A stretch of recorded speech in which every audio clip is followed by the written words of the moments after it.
Going live. And we are live, Dr. Art. We're live all through the entire planet of Earth, all 7 continents, live via YouTube. That's the 7 known continents. There's 4 or 5 they don't talk about. Well, okay, you've got whatever what do you call it, under the ocean? Submarine continents. I'm sure, right? Yeah, if the water table goes down 1,000 feet, there's probably all kinds of new stuff. And then you got the flat Earth people who say there's an ice wall, and beyond the ice wall, you've got Germania and all those other continents. Yeah. So it could be they could be getting this broadcast too. They could be getting this broadcast on Mars. And there's Mu. Well, it would be under the water, the continent of Mu. No, seriously.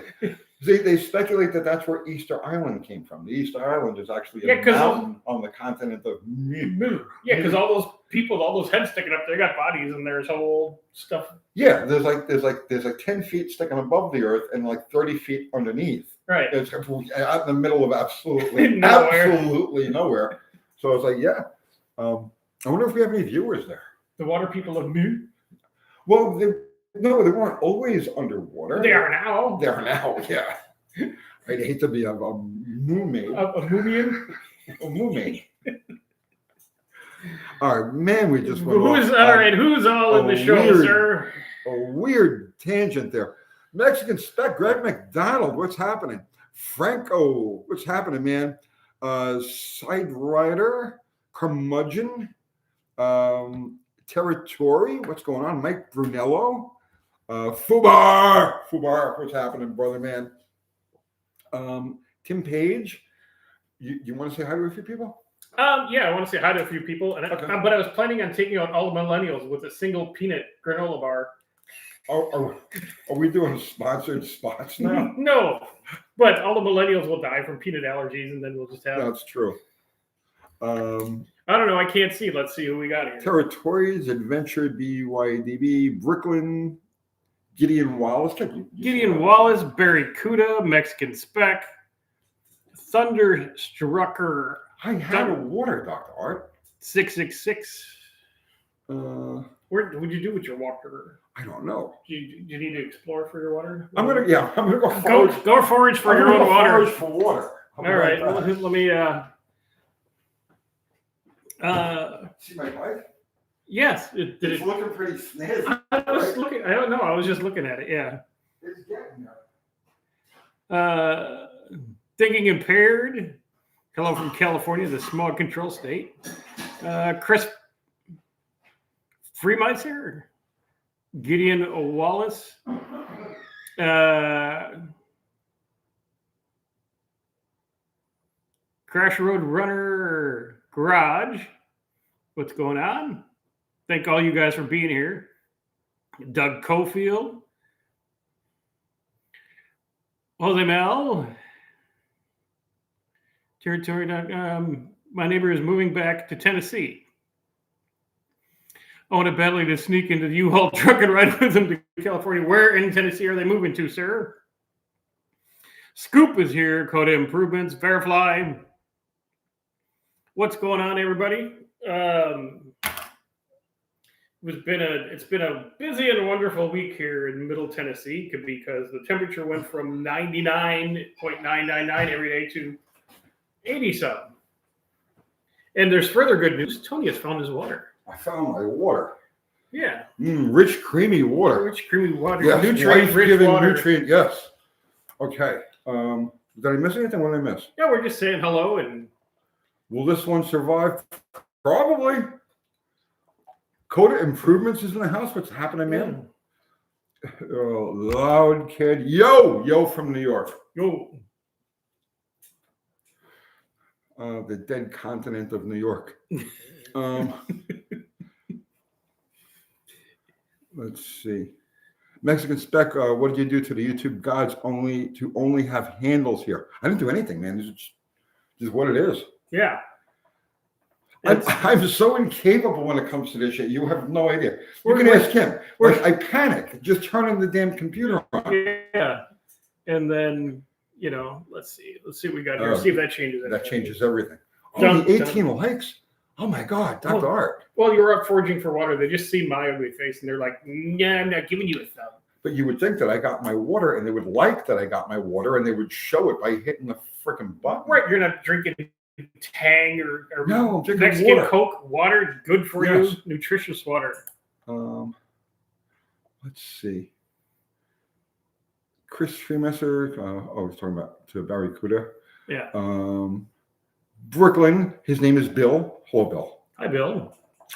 Tim Page. How restrictive are factory exhaust manifolds versus headers for a mild build 1973 360? 360 manifolds aren't that bad, are they? No, they flow pretty good. It's not restriction, man. It has nothing to do with the debate between manifolds and headers has nothing to do with restriction and everything to do with scavenging, right? Because as that singular tube leaves the head, it leaves the cylinder head, it carries a pulse, like a distinctive pulse from that cylinder, and it behind it creates vacuum. And then when it meets the others in the collector, all of those pulses gather together and help each other on the way out. And when they do that, they create a vacuum in the pipes behind them. That in itself is part of it. But then the camshaft, the overlap period, that comes into the equation now, because during that overlap period, when both the intake and the exhaust valves are open, that pulse, all of those pulses, and then the big pulse from the collector are helping to pull the fuel and air mixture through the intake, from the intake manifold runner into the combustion chamber. And then the valves close and the rest of the action happens. But the thing with restriction and exhaust manifolds, unless it's a log exhaust manifold, like a picture like an FE manifold. An FE manifold, which is just a log. Yeah, there's restriction there. But most exhaust manifolds are imposing restriction. They're just not giving you any of the benefit of scavenging. And that's why short tube headers really don't do very much good. They're better than manifolds, but the short tube header doesn't give the pulse a long enough time to do its job, or they'll tune at a very, very high RPM, higher than the engine's actually going to see. So can you use them on your mild build? Yes, you can. Yes. And then you probably won't get header leaks, and you'll make a nicer driver and all that kind of good stuff too to consider. Yes. Let's see. You pick one.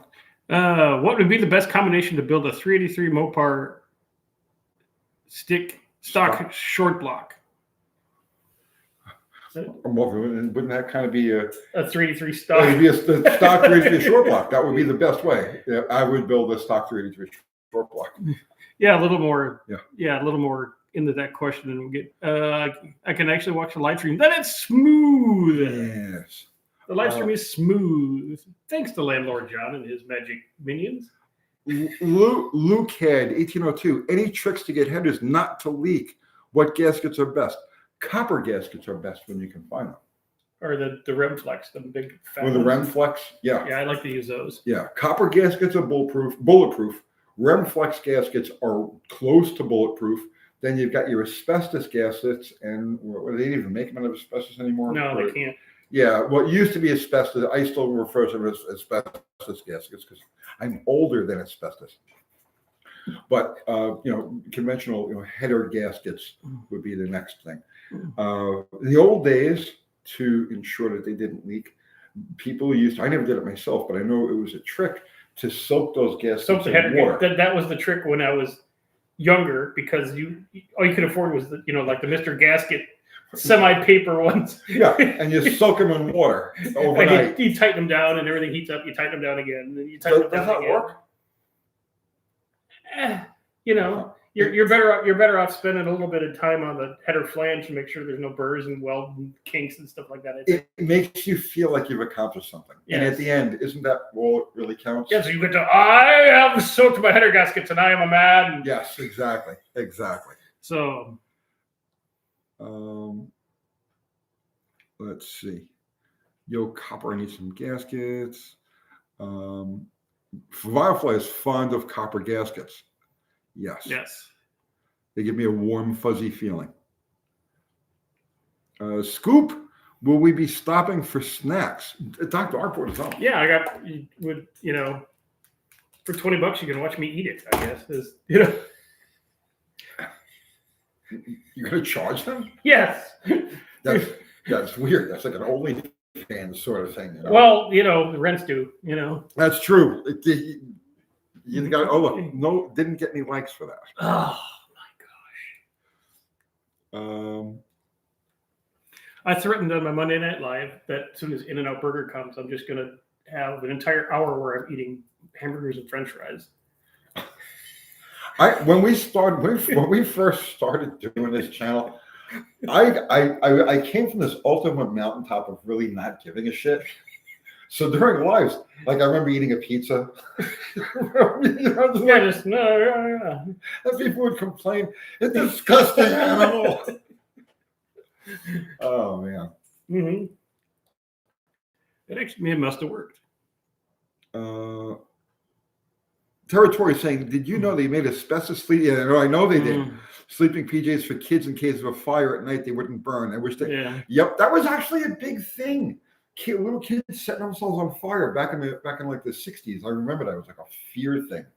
You know what I mean? Where nuclear war and children setting themselves their pajamas on fire with a lit cigarette as they pass out from too much whiskey, I guess.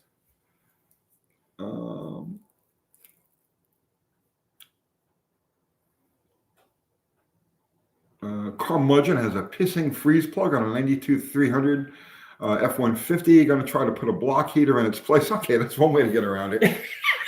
Good thing it's not behind the bell housing. You just pop out the thing and put in that rubber one and put a temporary one in there. If you don't really care with the rubber ones with a little nut on the end that you just crank down. Oh, we've all used those, and we've all had them pop out. Yeah, and especially when I even know the sound. And it's right when you're having fun. You're going like 80 miles an hour, you're hammering on the thing. The pressure just. I had that happen to me street racing one night, and I ended the night. It was like I've done that a bunch of times. Like different top fuelers, oil the track, ended the night. We're done. But and then I did it one night street racing. It was my GTX, and I had one of those rubber plugs in there. And I got out, I don't know, I left the start and I got out about 10 or 15 feet. And I could hear it go boof over the exhaust and then all the steam. And then that was it. Nobody was racing for the rest of that night. No traction, coolant all over. You're done. Wait till it rains.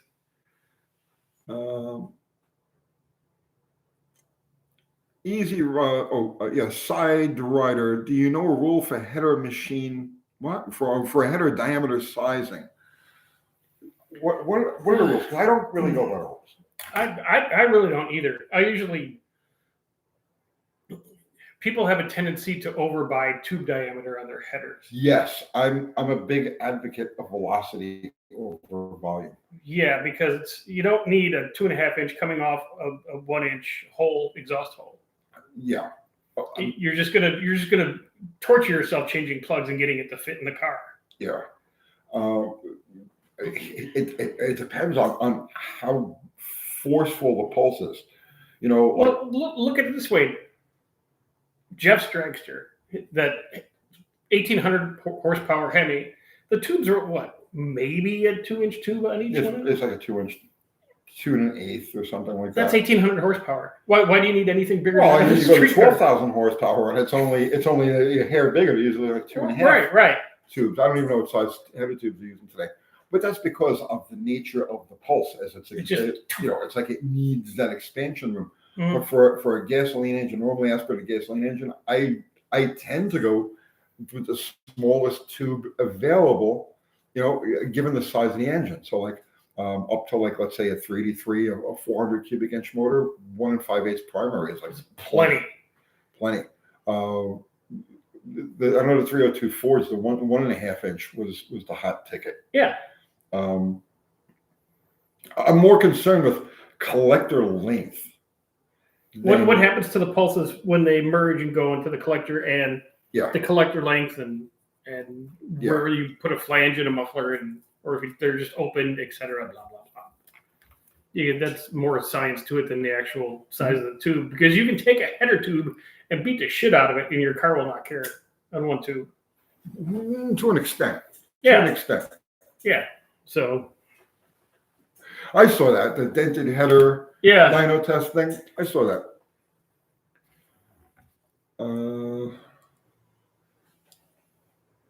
Tim Harper. I just won a 1963 Valiant that was stored in a barn since 1996. 173 in the tree. Looks like it will clean up very nicely. Congratulations. Nice. That is a fun driver, man. Yeah, a little 63 Valiant. It's unique looking and Yeah, tree in the tree. It's $1 to fix anything on it because Yep, and it handles like a roller skate, man. You'll actually really enjoy driving that car. mm-hmm.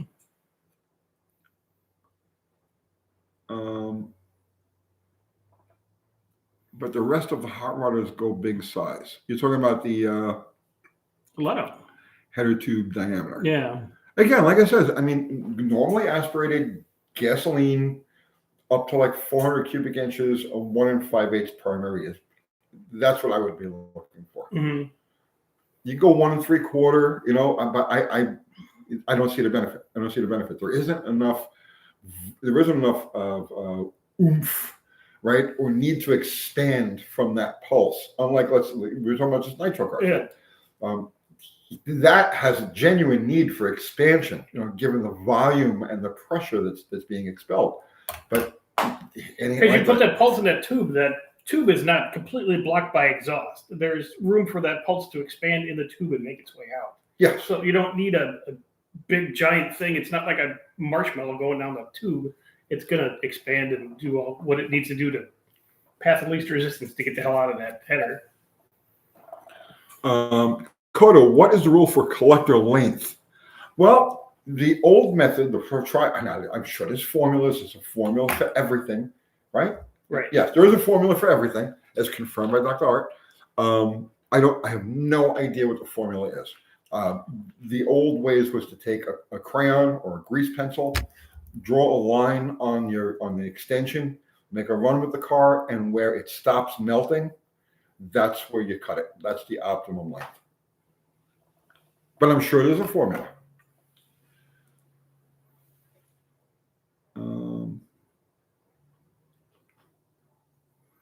Sway Fat Guy wants to know, what is the horsepower to Llama conversion? Well, depending if they're Asian llamas or North American llamas, it's a big difference. I'm not familiar with the strength of it with like Llama power. It's 0.6745672 of a horse. For North American llama, yeah. So hang on, I'm gonna look this up.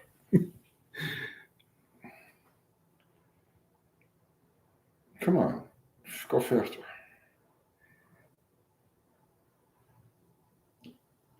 Keep okay, yeah, it's about the sound. Nobody put tissue paper on bicycle spokes. Size, we put stiff cards in the sound. Okay. Wait. They'll paint a stripe down the length of the collector and cut it off where it stops. Where you can still see the paint after a couple runs. Yep. Best 4-barrel carb for a stock 318 would probably be I just put in size and weight of llama compared to horse. Horses are significantly larger and heavier than llamas, while a horse typically weighs 1,000 pounds or more. The standard around 60 to 64 inches tall at the shoulder. An adult llama is smaller, averaging 200 to 450 pounds and standing 48 to 53 inches. Okay, so I'm going to say that the llama has a leverage example. Okay, so you're talking about the closer to the ground, so they have. Yeah, the llama might have a leverage example, but you're talking about less than half the weight of a horse, which would be muscle. So let's just say it's going to take 0.67257564231. No, hang on a second. Think about this for a second. Okay. If a horse is 1,000 pounds, a llama is 400 pounds. Mm-hmm. That's 4/10. Mm-hmm. So 2.5 to 1. Two. 2.5. 2 would be 8. Half of 4 is 2. 8 and 2 is 10. 2.5 times a llama is 1 horse. Okay. Thank you. That you got a calculator built right into your freaking head. So if you're going to make the conversion from llama to horse, multiply the llama or divide the horse by 2.5, and that's how many llamas. Yeah. Take. North American llamas. We covered this a lot of times, but best four-wheel carb for a stock 318, which would be a little Edelbrock 600. Edelbrock 600. Yeah.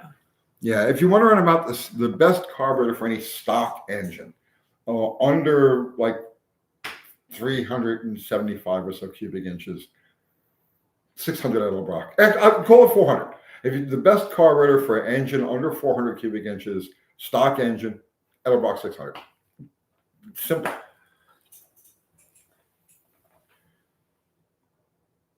But wait a minute, that's only going by weight. We don't know what the distance.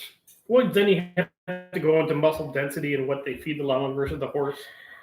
Because if you get a horse on Walmart food and a llama on super weight gainer grains, there's going to be a buff difference. So the 2.5 to 1, just use that for a rule of thumb and slide it around as needed. Okay, yeah, it's a ballpark.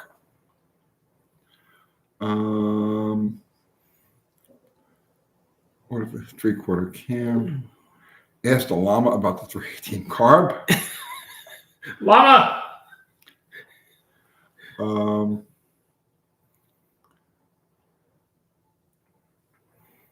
Tony thinks would be the factory carb. Yeah.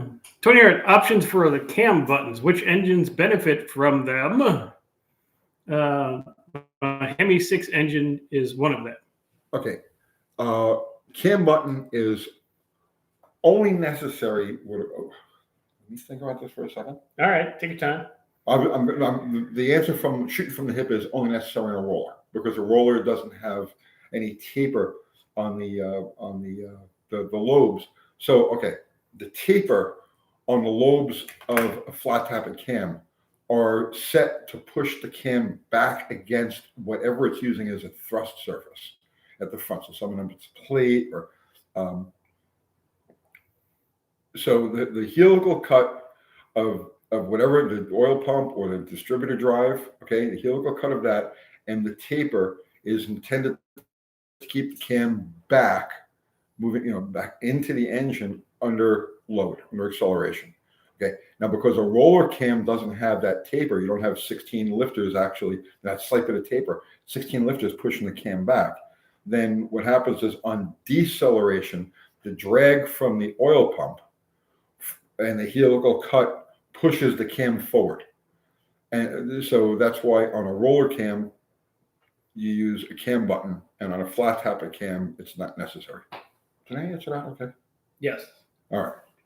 So, that's the 100-point answer for that one.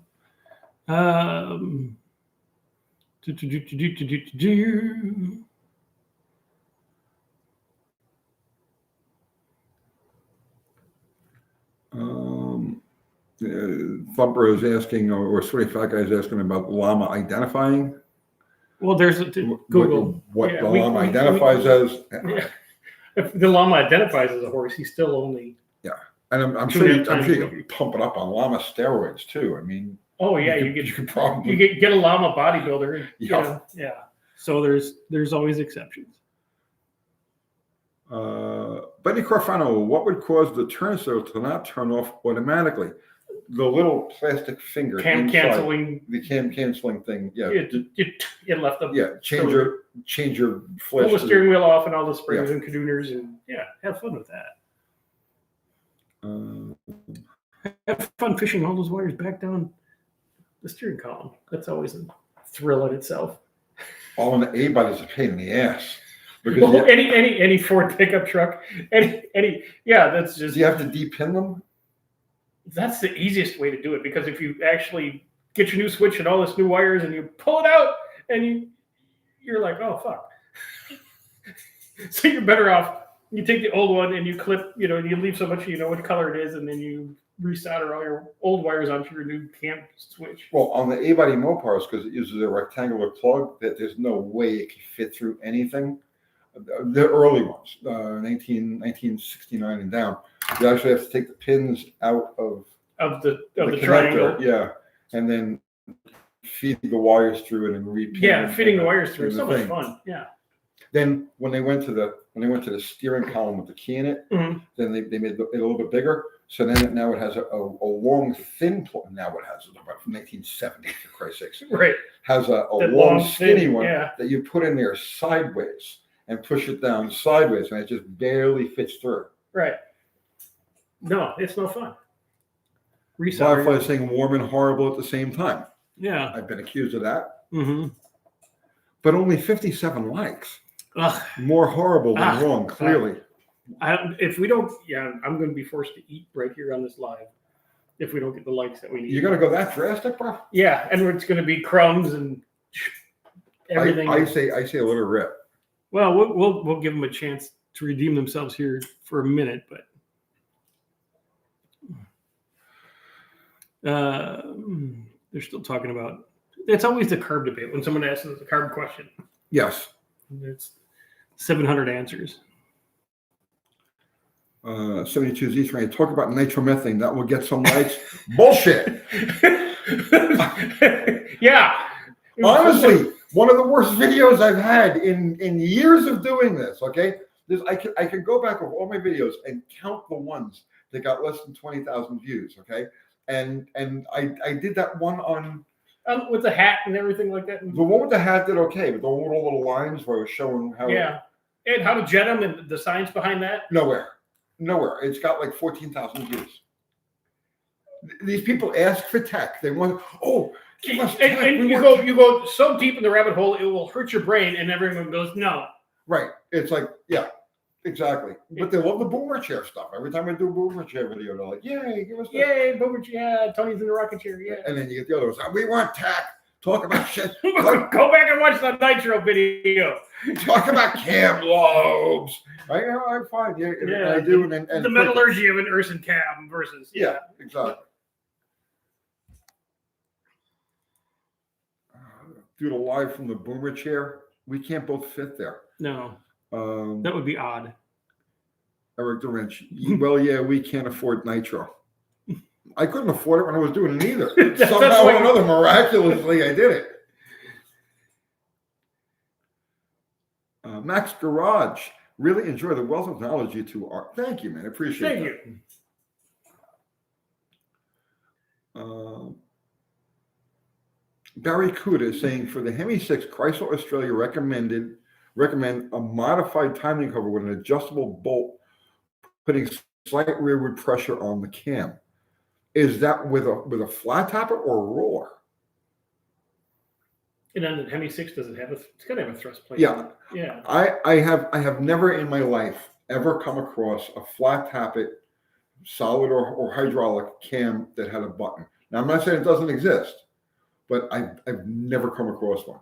And conversely, rollers always have either a thrust plate or a button.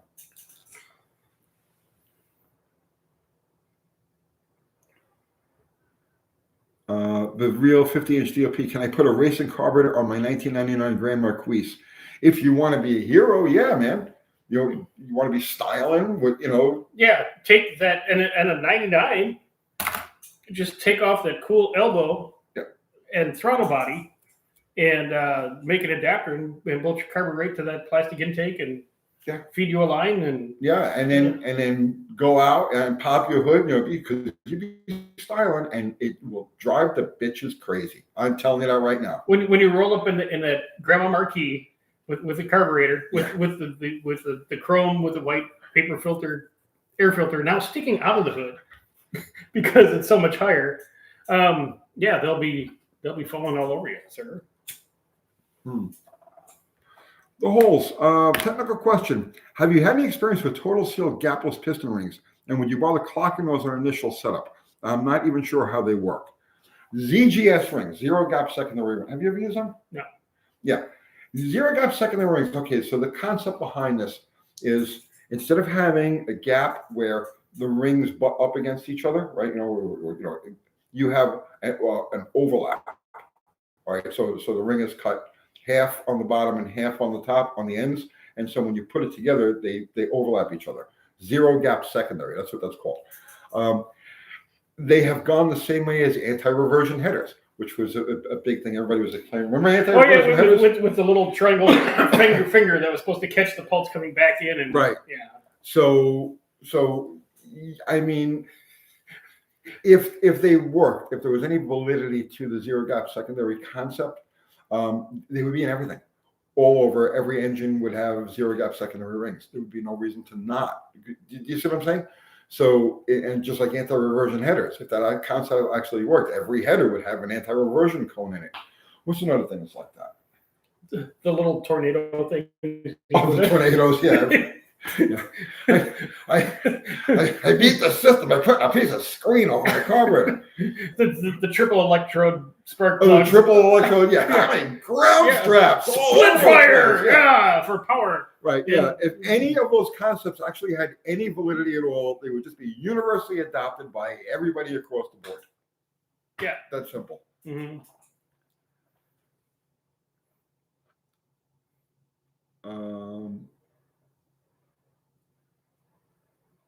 Let's see. Oh, the Rhodes lifters. Yeah, that's another one. That was a big thing back in the day. Oh, I got this cab and I'm going to do this. So I have vacuum for my brakes. Zero is in the house now. Zero! Zero's always got vacuum for his brakes. Zero's a high vacuum guy. Well, okay, so lifters. So the concept behind the Rhodes lifters kind of works, kind of doesn't. The idea is the lifter bleeds down at low RPM. So if you've got a big cam, big lumpy cam, with no vacuum, you use these Rhodes lifters that are very oil pressure sensitive. And so they won't give you full lift, full duration at low RPM. Then as RPM comes up and oil pressure.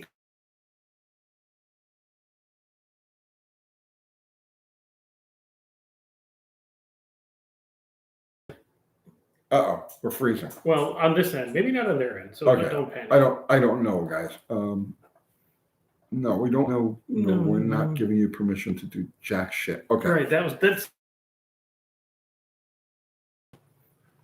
Andrew Buttons, he has Rhodes lifters and an older 400. They were great. There's no question that they will deaden down cam. Okay, like so, if you're looking for that effect, yes, they will do that. Whether or not they pump up fully and in time to actually take advantage of the cam that's in there is another story entirely. And that's totally based on heat of the oil pressure. Right, exactly. It's going to change for all of those things if it ever actually happens. Because now you think about it. Think about how quickly an engine revs, or a high-performance engine, and really engine, okay? Think about how quickly it revs. Lifters don't pump up that quickly. They're going to be lagging behind. So yes, the Rhodes lifters will smooth out an overly aggressive cam and give you vacuum and low RPM drivability for sure. But whether or not they're actually going to catch up to the party, you know, and pump up the way they're supposed to and give you the full use of that cam as it's intended, well, that's another story entirely. And probably never for a 0 to 60 time. Yeah, right, exactly. If you're cruising down the freeway and you're already at 60 and you want to hammer it, they're probably there. They're probably there, right? But for acceleration, no. And the thing is, it's not really quantifiable. You know what I mean? So it's like if you put Rhodes lifters in and suddenly the engine ran smooth and your power brakes worked, well, that's great. But how do you know what it's doing on the other end where it's supposed to be? Yeah, versus a regular lifter, how much gaining, losing, what's the delta up top? Right. Does that make any sense? Thunderstruck, if you need Rhodes lifters, you didn't need a big cam to begin with. That's right. You probably need a smaller cam and better breathing heads. Right. And that would have got you a lot farther.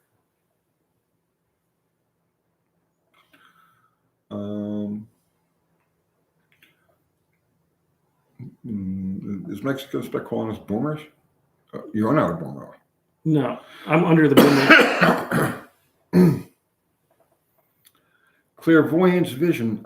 Do you have any videos on distributor mechanical timing, curve adjustment, weights, springs, etc., for different uses, not just racing?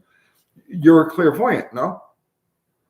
You should know this. You should know this. There are videos on this channel all about this. Yeah, I've done many distributor videos. I can't even count how many distributor videos I've done. But you're a clairvoyant. You should know this. Maybe he was just punking us because he is a clairvoyant. He already knows the answer. Knew, exactly. Yeah, he should see what we said. I see where he's coming from. What are we going to say next? Yeah. Do-do-do-do-do.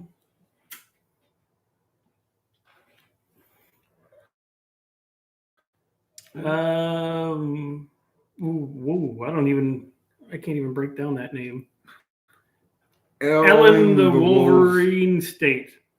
Got my Eli in the Wolverine State. Hi, Eli. Oh, okay. Got your historical plate for $30. Good for 10 years. Yes. Nice. Ours are good forever. Ours are good forever. Yeah. Till death. Till death. You get a historic plate, and it's like, you go, man.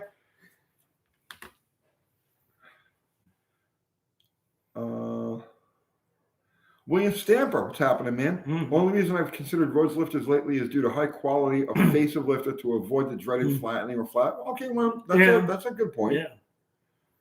You know, another thing that they never talk about for roads lifters is valve spring. Because if you've got a really super aggressive valve spring that goes with that super aggressive cam, that lift is not overcoming that, man. No. It's going to just stay down. Giant cam engine.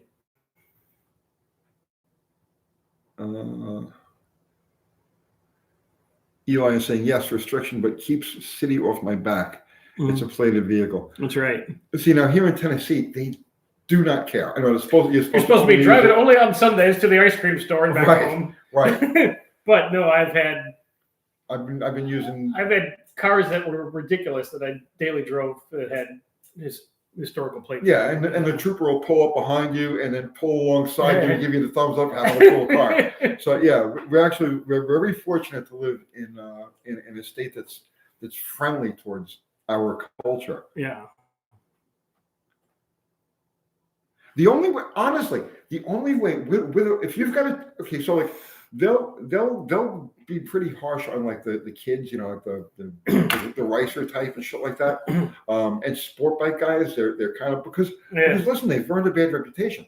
But they've earned it. Yeah. Yeah. But if you got a hot rod, a muscle car, you know, even if you're driving your freaking race car on the street, okay, unless you're doing donuts like on children. They leave you alone. On children at the church parking lot. Yeah. Yeah, they'll leave you alone. Especially if you're an old guy. They'd be like, just go home. All right, fine. The best line I use when I get pulled over by the men with the flashy lights. Well, do you know why I pulled you over? I said, yeah, I do. I said, you see me boom, going that way. And you're like, I knew that guy from high school. I'm going to go talk to him. That's a good one. And they're like, oh, that's a new response. I know. You wanted my autograph, didn't you? Yeah, you see me on YouTube, didn't you? You fanboy. I just tell them whenever they said, you know why I pulled you over, I tell them, yeah, because my plates expired. You know? Well, yeah, I was going 10 miles an hour over. Yeah. And they leave you alone, man. You just be honest with the cop. Mm-hmm. They don't expect that. A cop is always expecting to hear this song and dance. You know what I mean? I didn't see that.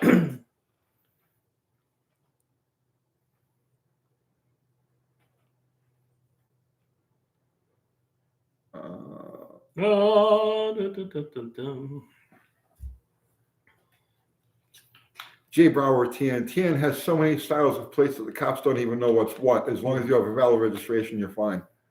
Oh, I think I had a guy come in for work from out of state. And he's like, what's with all the plates? I said, I don't know, count them. And as we drove around for 3 days, he's like, I counted like 27 different plates for Tennessee, different colors and shapes and letters and the way this. So you want a fancy plate, you pay extra money. They got that figured out. They don't really care. I'm always seeing 72Z28. When a cop asks me if I know why they pulled me over, I say no because I'm not admitting anything freely. Dude, don't start. Yeah, that just takes them off. Okay, I'm a cop. Okay, I'm not. I mean, obviously, I'm not a cop. Okay, but let's pretend for a minute I'm a cop, right? And and I know you're lying because you know what you've done, right? I mean, unless it's something completely obscure, right? But you know you rolled the stop sign. You know that you were doing 100 and 45. Yeah, right, exactly. You know what you did, and I know that you know what you did. As soon as you hit me with that, it's like this is an adversarial thing now, and you are not leaving until I punish you for it. That's the way it is. That's the cop mentality. That's how they Right. think. Or it's not even a cop mentality. It's just I love these ones. This advice, right? And it's like, don't answer any questions for the. Yeah, just put your license in the window and tell them to fuck off. Right. Don't answer any questions. Oh Jesus! Do not. If I'm a cop, do not ever attempt to pull it on me. Right? I want pure honesty. You don't give me the honesty, you're going to pay for it. Because that guy, he might be having a really bad day, and his wife just left him for another woman. And you're the sucker he's going to take it out on by doing that. So whatever. Okay, I'm pulled over. Oh, again, you're not the first guy. You're certainly not going to be the last officer. I can guarantee you that. So, what's going on? Andrew Button, I learned to hate cops in an A12 back in the 70s.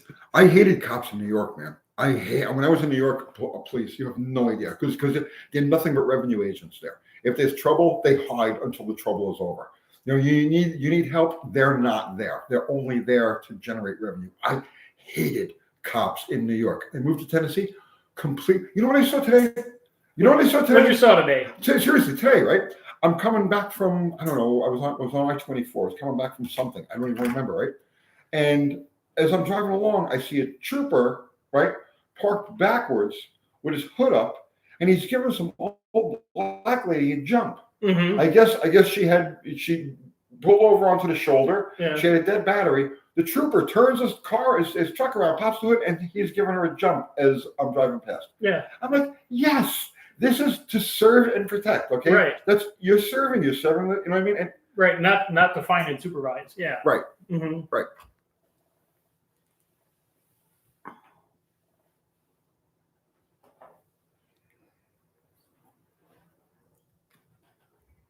Jeff Hutchins, do you know why I pulled you over?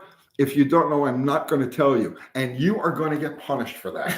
Right. You'd be like, oh. You are going to get punished for that. Well, okay. Well, I'm going to tell you now. You did this, and this, and this. Then give your license, and you're getting all these tickets that are, yeah. When I get pulled over, the very first thing I do, you wait till the cops start walking up. I roll my window down. I put both of my hands on the door frame, and they'll always ask, why are your hands there? And I'll tell them it's for if there's that I'm not doing anything in the car. And then they'll say, do you have a weapon in the car? And I'll say, yes, I have a loaded weapon in my pocket, or I have one in the go, whatever it happens to be. Yeah. You just tell them this up front. And they're like, okay, this guy's cool. You know what I mean? Yeah. And they're like, you were speeding back there. And I was like, yeah, I know. I looked out at the speedo, I realized, and then I seen you, and it was like, it happened, right? And, well, you better slow it down. Have a great day. Yeah. And that's how the transactions go around here. Maybe different in your area.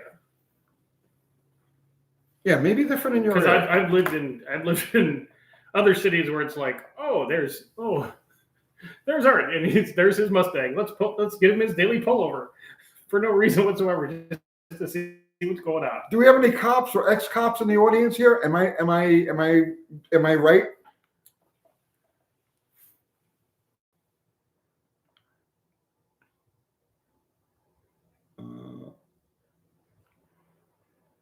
Luke had 1802 loaded weapon in a car in New York. Yes, I know. It's one of the reasons I'm out of there. And I live in a place that has constitutional carry. You can carry any gun you want, any way you want, anywhere you want. Loaded in your mouth. Doesn't matter. Yeah, if I want to carry a rocket launcher strapped to my back, you know what I mean, with ready to go for it, man. That's your constitutional right. Right.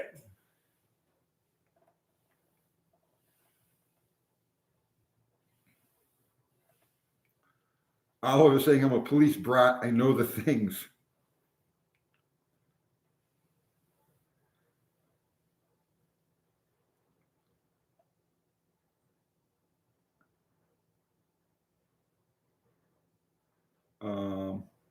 Olive is saying, don't play dumb, but you can professionally ask, why did you, sir? That's not evasive. Oh, that's true. If you don't know, you say, I honestly don't know. Okay. I'm just minding my own business.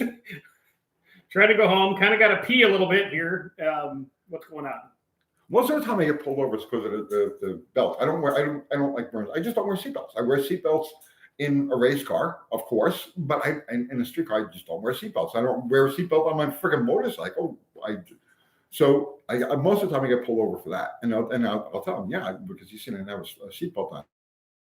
I'm gonna give you a ticket for that. Okay, here, you happy now? Yes, all right, and you go on your way.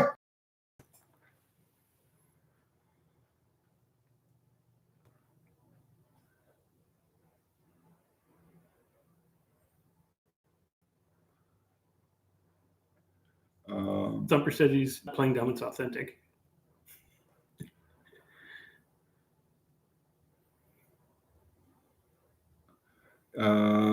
Eugene Candelaria. Here in New Mexico, a state trooper saw a motorist with a flat. He helped motorists only to get shot and killed. I know. There's shit like that happens all the time, and that's why I give cops extra consideration. Because it really is a shit job. It really is. It really is. And I've taken to now where if I'm getting, if I see a cop getting, I'm in a gas station, whenever I'm getting coffee, I see the cop buying something, I'll always tell them, put it on my thing. You know what I mean? It's like I try to go out of my way to show them appreciation for, what they do. I wave at them when I see a cop passing a cop. I always wave just to show them, look, I'm on your side. You've got at least one citizen here that's got your back.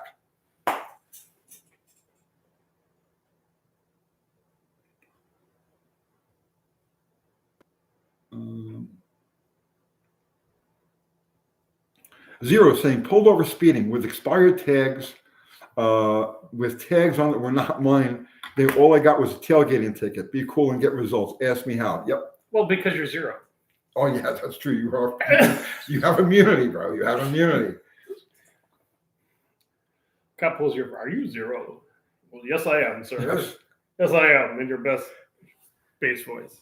Well, have a nice day. He just zero. Just says, here's a. Oi. That's it. Okay. Go ahead, my friend. Go ahead. Carry on, my wayward son.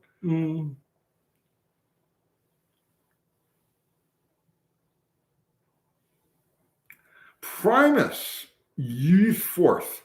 Did the most I've ever done with a car this past weekend. Changed the intake manifold, 5.3 vortex, gay, but no more vacuum leak. It's not gay, bro. You stepped further into the world of this stuff that 99% of the population. And it's a vortex, so we had to drain the coolant, pop the distributor out. Yep. Do all the manly things. Pat yourself on the back and consider yourself a member of the club, man. Yes. That's awesome. Yes.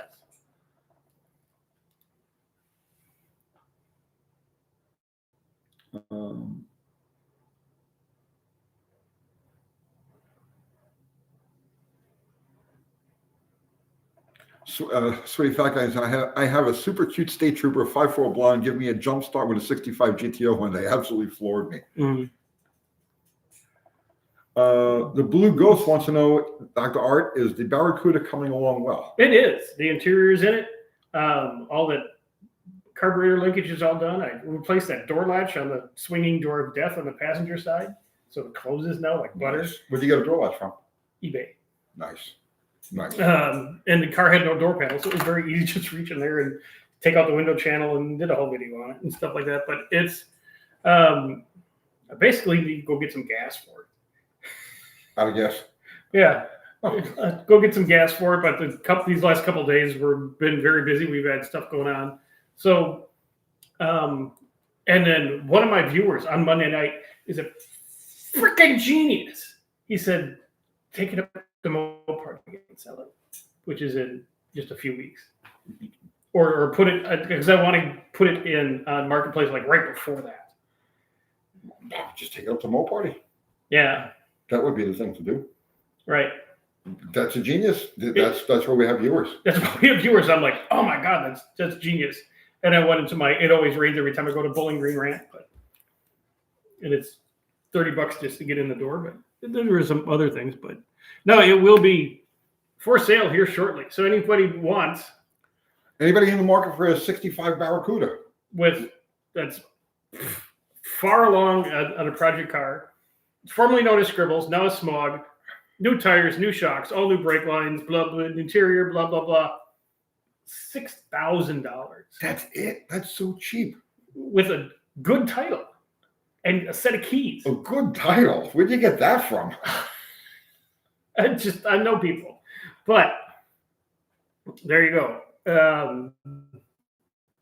It's got to go because we got stuff to do.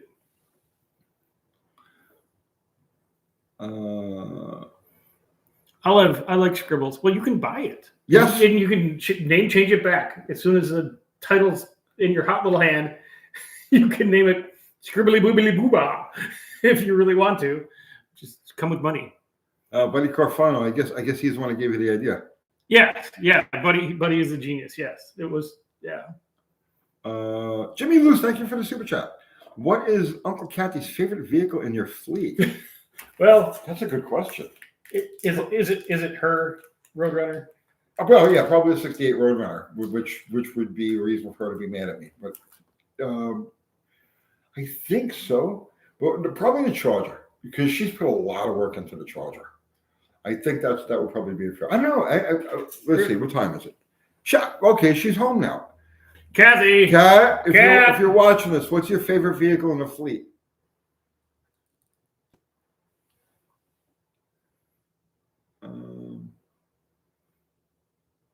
Let's see. There she is. She said hi. Kat,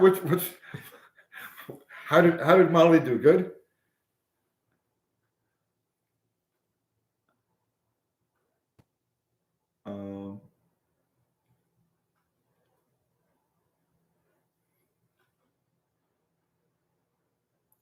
She's not.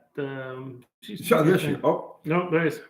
Promise. Thank you for the super It was chat. a Roadrunner, but I don't drive it. See, I do. She's always like, "Fix my Roadrunner." Like, no. All right, that's putting pressure on me now. It's putting pressure on me. I have to fix so many things. I got to fix the fence. I got to fix some light switches in the house. I got so many things I got to do. I shirk my responsibilities. Wait, Prime. Let's do the super chat here. Yeah, okay. I put some spaces on my O2 sensors behind the cast to get rid of a check engine. Can cat converters get clogged enough to damage the engine? Ooh, absolutely. Yes, they can. 100%. Yes. Yeah. So as a catalytic converter clogs, right, or becomes more restrictive, it backs the exhaust up into the engine, which raises combustion chamber temperatures drastically. So yes, running around with a partially clogged cat for any amount of time absolutely can and will damage your engine. I love the Charger because I worked on it a lot on it. Yep. She built the engine in that car. Buddy Corfano, Kathy's favorite is the Sportster. I have many Sportsters. No, she doesn't like them. She doesn't like the motorcycles. She calls me biker scum. And yeah, it's terrible, right? It's terrible. Joe K, did Kathy turn the pistons around? She certainly did. Do not. Do not what?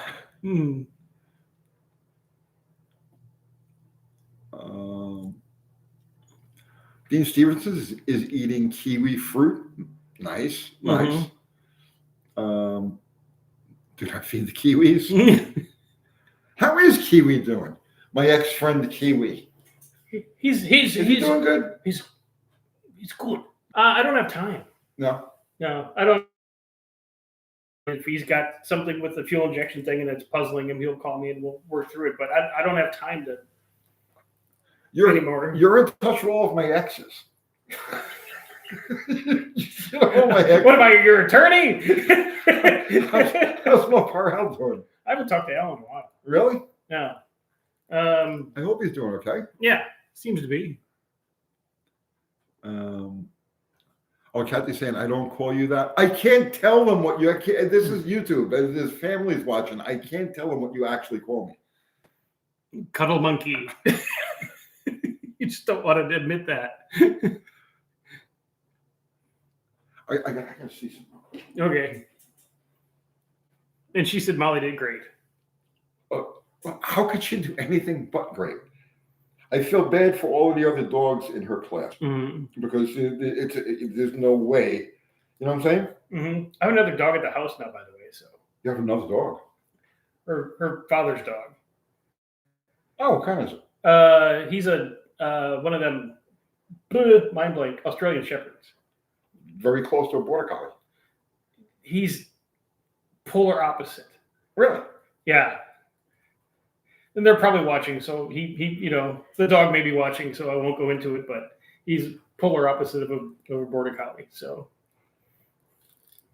I'm just seeing what this last video did. okay. Real quick. Because I'm very curious. I'm curious.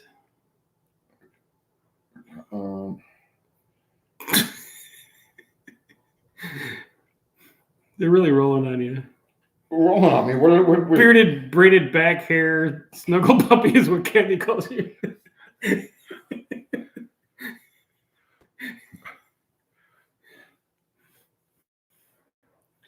Stumper. Oh, bearded braided back hair, snuggle puppy. That would be nice. Yeah. That would be nice. Mm. Oh, here's where you came in. Yeah, this Okay. is good. This is good. It's working. I hate this thing.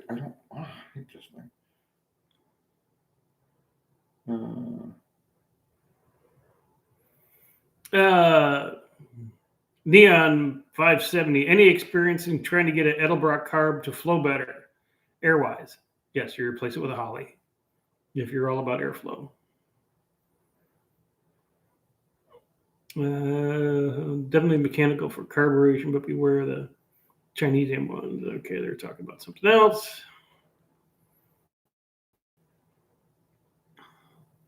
Hot shoe. Hey guys, got to get used to Wednesdays again.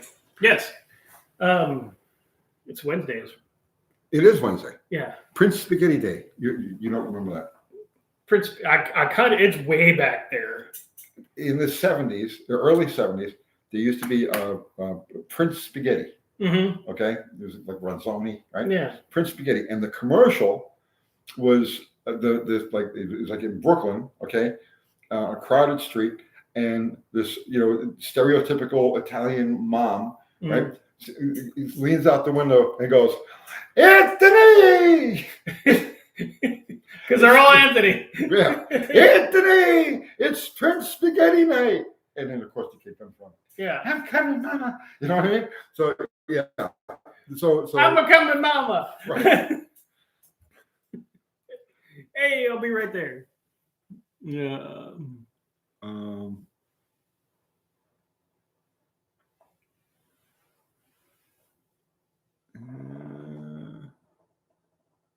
What do I have to make first move? What? I don't know. Inoculated. Okay. Every night was spaghetti. Yeah. It wasn't every night spaghetti night. Yeah, during the 70s, a high inflation. Yeah. Because we had a similar period to what we're having right now in the 70s, but not quite as bad. But yeah, things were simpler back then. Yeah. Yeah. They would have never let us on TV back then. Now I'm hungry. I hate that. No, I'm not going to eat that, man. It's like nature. No, it's too natural. Too natural. Too natural. No, now I'm hungry. I'm so impressionable. It's ridiculous. I make myself sick. We talk about spaghetti and ice cream and everything, And now I cheese need and to pizza, have- and right. yeah, you're off. You never did get the chicken fried bacon, did you? No. Oh Jesus! Why'd you have to say that now? Oh, that would be so good. Chicken fried bacon on spaghetti. No, that's no, but No, it's too much. I am Okay. hungry now. Okay.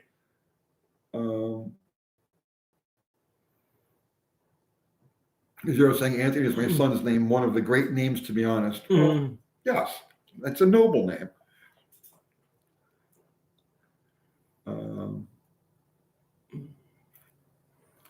Oliver was saying Prince used to make my favorite cheap boxed macaroni and cheese. The powdered stuff. I love the powdered stuff. And I love when it's not distributed evenly and you get the clumps of powder. Oh, that's my favorite freaking thing. I save that for last. Like I eat all the regular stuff first, and I save the big clumps for last because Mexican Specs says every day is taco day here. Oh, tacos. Oh God, I could go for some tacos too. I Yeah. ate something today, but I don't remember. It's been such a long time.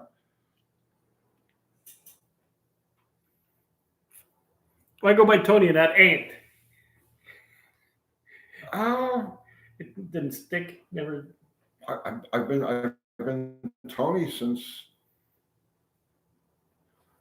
I don't I'm know. trying to think when I made the transition from Anthony to Tony. I think that I think every kid after they go through puberty goes from Anthony to Tony.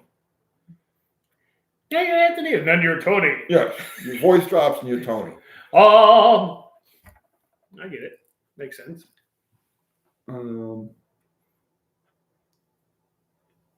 Mexican Spec saying found a new taco place. It was a little over $10 for US for 2 meals with the drink. Not that. Dude, I got tacos the other day, right? I got 5 tacos. Now they're big. They were bigger than regular street tacos, right? I got 5 chicken tacos with onion, cilantro, grilled onions, and garlic sauce. Okay, Mm-hmm. and it was 20 and a Coke, $26. Oi! Yeah, that was a lot. I thought that was a lot. Mm-hmm. Out of the back of a truck. Yeah. No, I was from the place Mexi Ben. Where's that? It's on Bradyville in like this little. Oh, okay. It's like this little corner. There's like little Mexico. There's all Mexican everything there, and there's a place called Mexi Ben. So it's Venezuelan and Mexican food, and I go there. Shout out to Mexi Ben, even though it's not cheap, but it's delicious. Really, well, that's all that matters, really. At the end, money is temporary. Money is temporary. Yeah.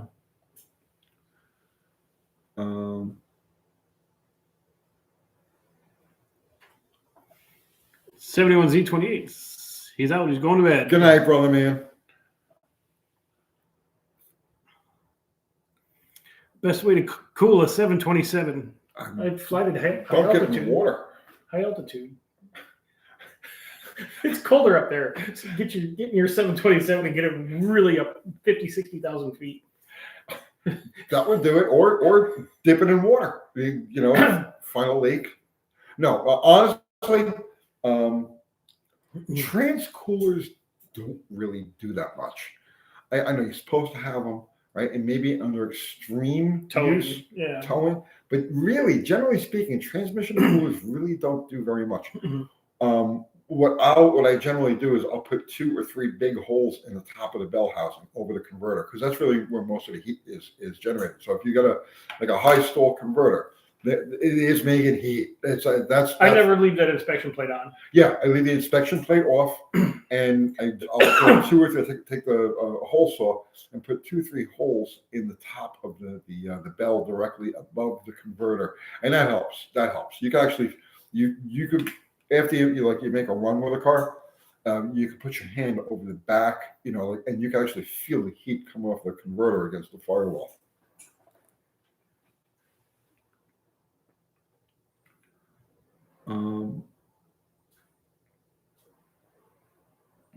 Would a drain hole be advisable?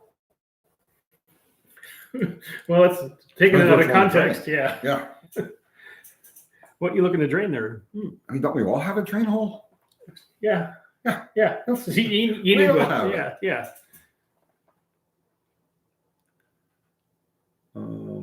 Buffering. No. Just don't worry about it.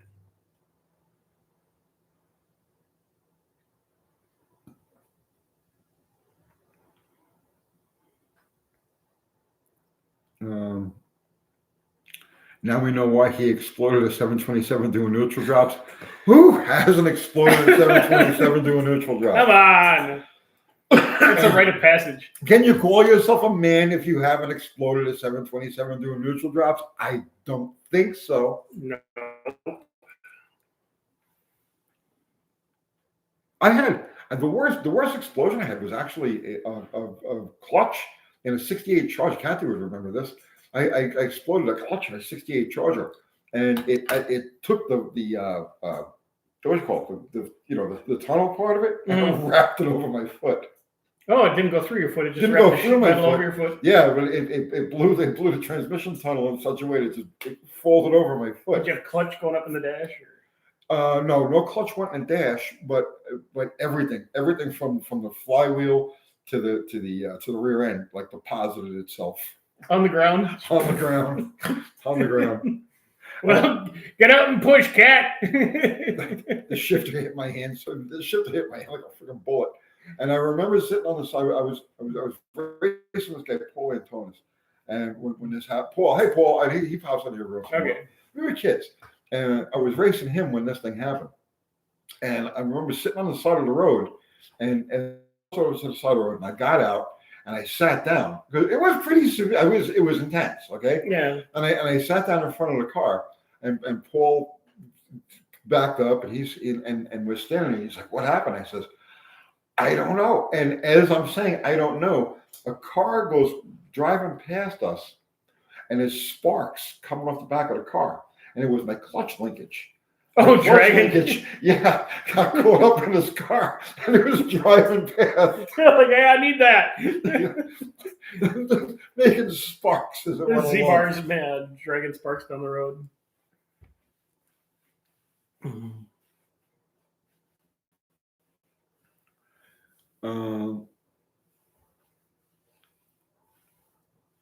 Let's see. Jeff Hutchins took 2 extra coolers to even come close to cooling my 4R100 in my F350 diesel. It gets to 200. The torque cools down, seals up again. Very common. You know, the thing is, there's so okay. Think of the volume of fluid in the transmission, and think of how much of fluid is caught up in the converter, and how much is caught up, floating around inside. It's all getting thrown around, it's dripping out, and then you've got the transmission cooler. And think about how small they usually like 5/16 inside diameter, right? Think about how little volume of transmission fluid is actually diverted through the cooler, and then most of them go pass through the radiator, and the radiator is already going to be at, like, let's say 200 degrees, 210, yeah. right? So it's like aftermarket coolers help for sure, but not to any really great extent.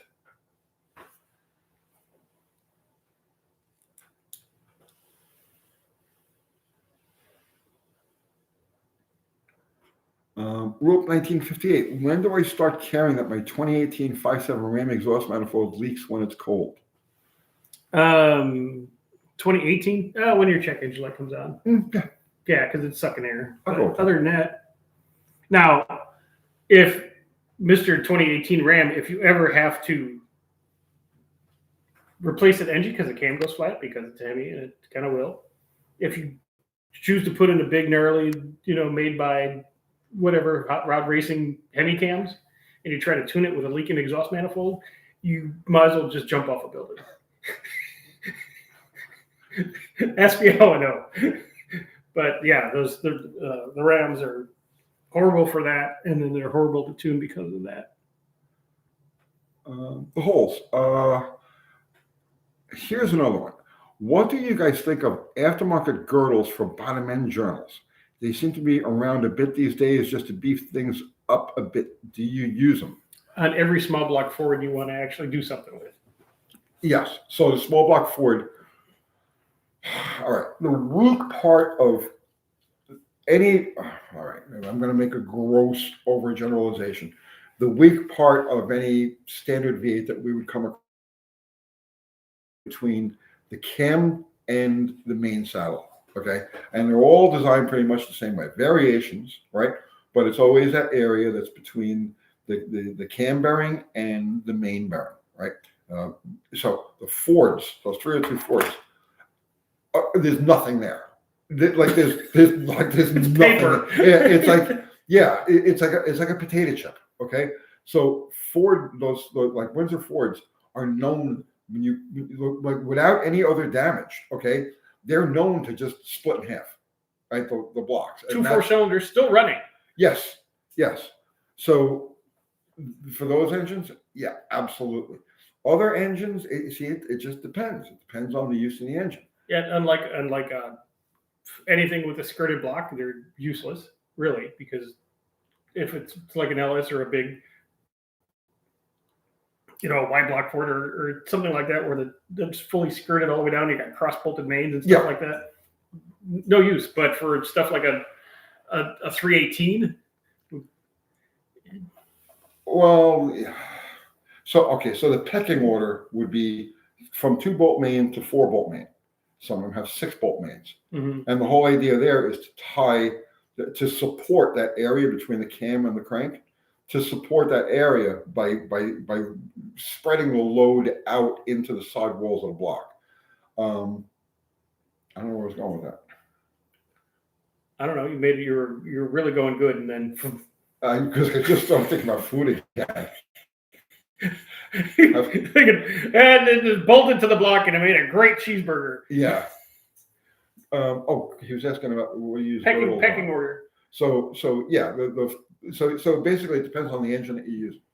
It depends on the engine that you use, and some of them, like those Fords, are just they just break it in half. Yeah, if it's a stock 302, fine. But if you want to wind the thing up and put some snot to it, yeah, spend the money to get the girdle.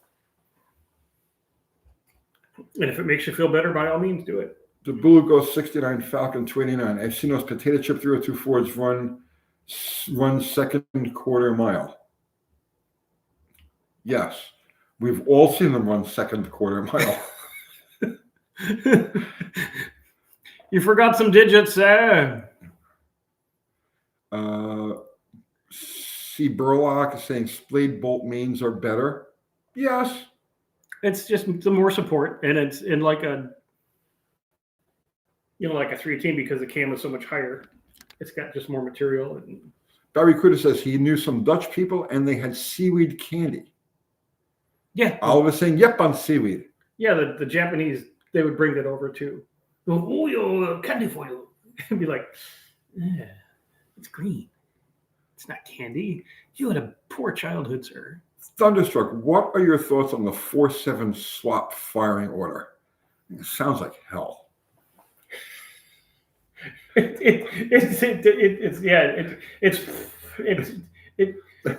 no benefit. Like, okay, I mean, there's benefit, yes, okay, but in my mind, there's no benefit worth the sound. Losing the sound of a good beat. Yeah. Why 4.6.7.2? I mean, that's it. Okay. I have to live with it. I have to hear it. So that's my.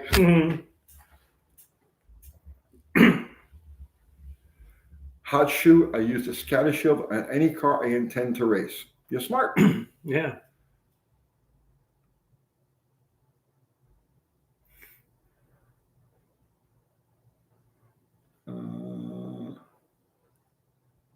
Let's see.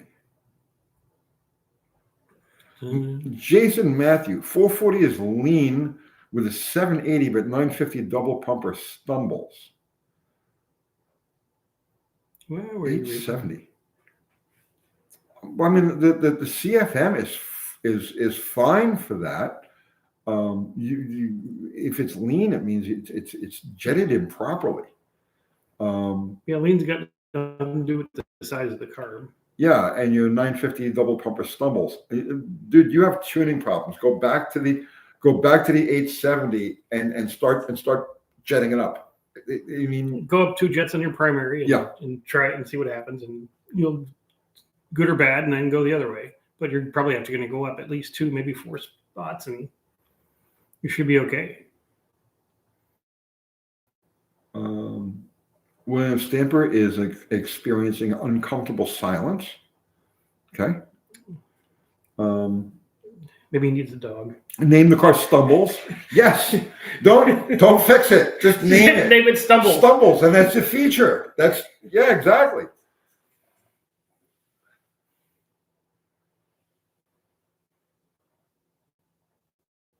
End of time. I broke the crank on a 302 right at the pulley, and it still ran. Watching it wiggle around was fun.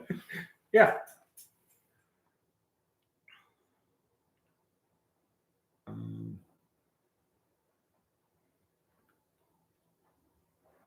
I don't even know what Barry Quid is talking about there. No, I think they're going a little sideways there. Let's move ahead.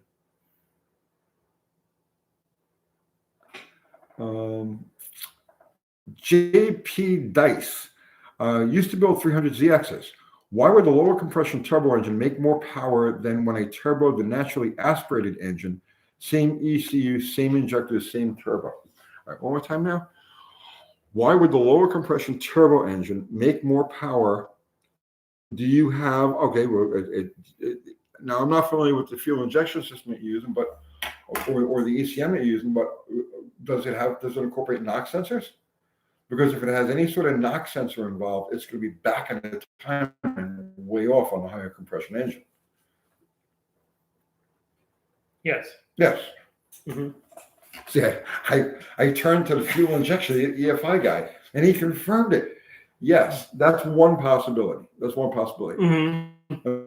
Another possibility is using detonation with the higher compression engine. So even if it's not bringing the timing back via NOx sensors, the detonation kills power. And it doesn't have to be detonation where you're, okay, so think about it this way, right? When we think about detonation, you think about spark knock. Right? And you say, oh, well, that's. But detonation doesn't necessarily mean that. Detonation just means that instead of having a controlled, longer duration burn, you've got a quick shot, right? So it may not be enough that you're audibly hearing it, but what it's doing is it's using the charge up very quickly before the piston actually has a chance to get some leverage on the crank. Because remember, the big part of this now is extending the power pulse to where the crank arm is out and using using it as a lever. That's where torque comes from. So the higher compression engine is burning the mixture too quickly. Detonation, on the verge of detonation, you're giving up power in the later degrees of crankshaft rotation that would normally be used to move the car forward. Which makes perfect sense, because if you said same everything, same ECU, same tune, yes. He's got X amount of timing at say 4,000 RPM with X amount of boost, and a higher compression engine would be more susceptible to that detonation and losing power. That was the best answer we've ever done. We're done. Good night, guys. Dr. We can't top that. No. I mean, I want to stop now before somebody else throws something in there. Something very complicated that we stumble on? Yeah, because that was so smooth. I mean, do you want to keep going or? Yeah, what time is it? I don't know. Yeah, we'll go for another 14 minutes or so. He's gonna. No, we can all just talk about cheese and things like this. Oh, yeah, let's avoid a more technically intricate question. Right. Let's talk about cheese. Yes. Right. No, I don't want to talk about cheese because Kathy's watching and Kathy can't eat cheese on her diet. Oi. Yeah. Hmm.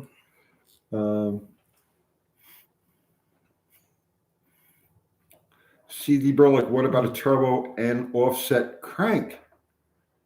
Jeez, I don't know.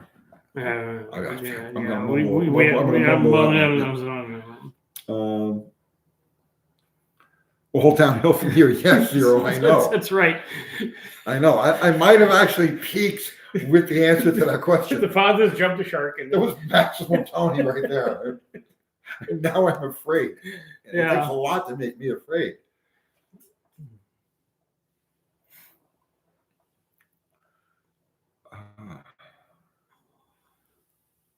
Firefly detonation, more than one flame front in the combustion chamber. You want only one. Not true.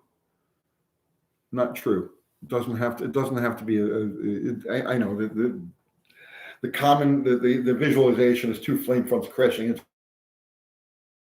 That's not the case. Detonation just comes from the fuel exploding rather than burning, which was the biggest argument I had. I was like 10 years, 11 years old, and I had this argument with George, the mechanic across the street, as to whether gasoline burns inside the engine or explodes inside the engine. And he was adamant that it exploded inside the engine. I was like, no, it burns inside the engine. I was a kid. I was like 11 years old. Yeah.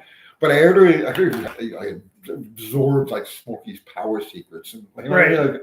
Right. George across the street didn't ask you about rockets in space. No, he was just shut up and scrape gaskets, pump. So that's what I did.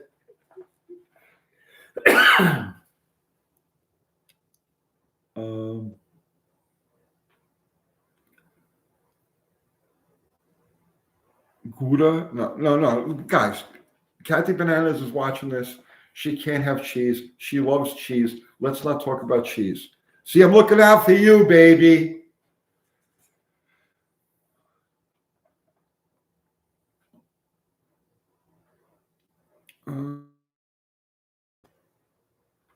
Jason Matthew, best total timing for a full 40. I'm at 34 now. You're damn close. Yeah, I mean, go 2 degrees either direction. Total best optimum timing depends on so many different things. Ballpark 34 is about right. If somebody was to say, "Hey, what should I set my total timing on this generic random 440?" I'd say, go at like 34. But you don't know. Go a couple of degrees in either direction. Give the engine what it wants. Don't worry about what it's supposed to be. Don't worry about what you think it should be. Give the engine what it's asking for. And the only way to find out is play around with it. Rooster's Restos is here. Roosters, Restos, what's happening, man? How are you? Good. Well, Paul Man is saying the cheese talk is bounding up the chat. Oh, I had a question for you. Yes. And this is. Please don't let it be as involved. No. This is it's more of an opinion than a question. Okay. You see Jamie's video where he cut the wheel wells on his drag race Barracuda. I didn't see it. I'm boycotting Jamie's videos. Oh, yeah. Okay. Just because. But anyway, 65 Barracuda, and to fit big tires, he just went. Yep. What's your opinion on that? I happen to love radiused wheel openings. Well, there you go. That was just a question. You got way offensive too early. It was just a simple I like it or don't. It's not that I like it. I love radiused wheel openings. Okay. I would have radiused wheel openings on Slaghammer, except it's so high that it's pointless to do that. Yeah, right? You have to have a 37-inch tire. I think radius wheel openings with about a quarter to a third of the tires sticking out is the optimum look. All right. Well, that's what he's got. Yeah. All right. See, I told you it'd be easy.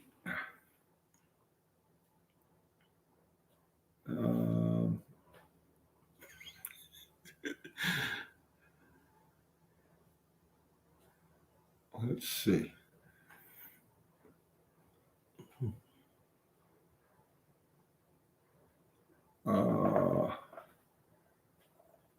Kathy, so your pic with the kids when they were little, you were the bomb. You should see it. She was in Hot Rod magazine. She was in I don't remember what it was, 1997. And then there's her, she was sitting on the floor of the garage, polishing the valve covers from my fuel Walter. Mm-hmm. And they ran that picture in Hot Rod magazine. She was beautiful. I mean, she still is. But it's like you got, if you can find that picture of her, she's just gorgeous.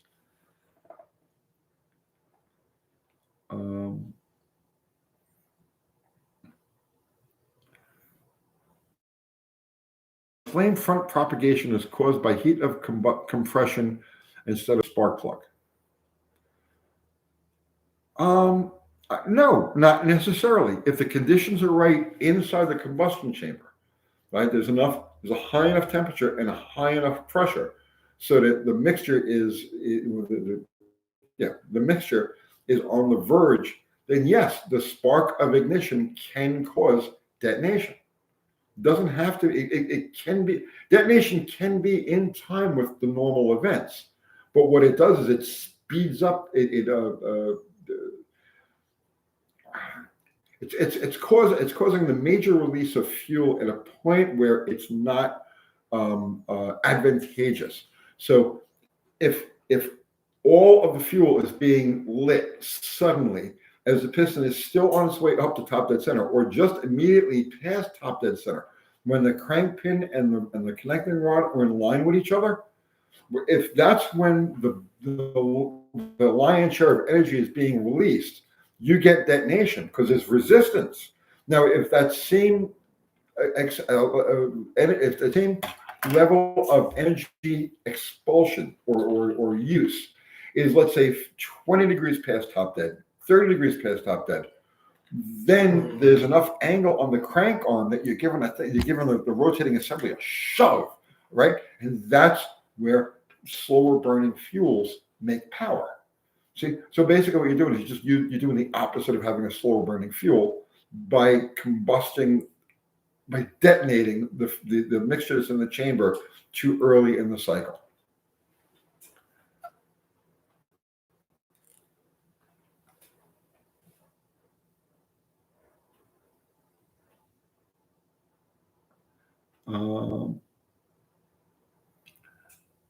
Sweaty fat guy, I spontaneously combusted once and died, but I got better.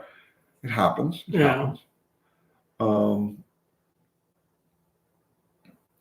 Scoop did that today. Rope says, Dr. Art, I admire your mastery of patient waiting. I think you wait great. Yeah.